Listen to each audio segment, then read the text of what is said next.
هل السوشيال ميديا بتخلينا وحيدين أكتر؟ قولا واحدا نعم.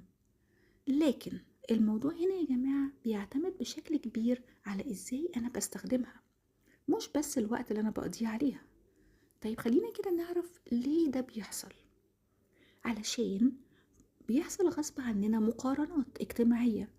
لما بنشوف ان حياة حد احسن من حياتنا، بنشوف حد منزل سفرية، منزل حاجة هدية جابها لشريك حياته، الكلام ده كله مع النفوس الضعيفة بتخليها تتهز وتحس ان الناس حياتها احسن من حياته، وهو كده بيحبط ويجيله اكتئاب.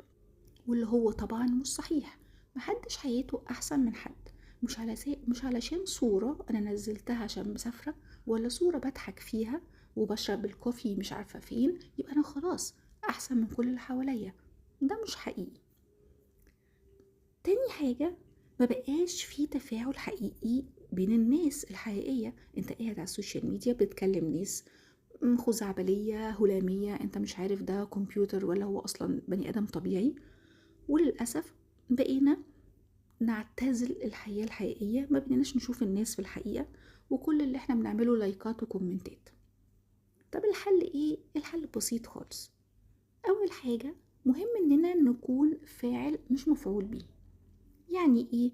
يعني لو بصيت على السوشيال ميديا وشفت بوستات، شفت حاجات، علق عليها، شارك برأيك، اعمل لايك، اعمل كومنت لطيف.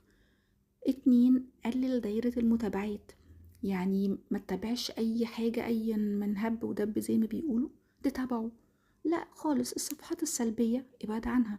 الصفحات اللي مش بتضيف لك اي حاجة جديدة في الحياة ولا اي قيمة، ابعد عنها واعمل لها انفولو.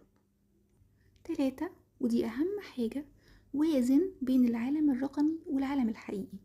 ما تخليش التليفون يكون هو بديل المقابلات الواقعية مع الناس صحابك.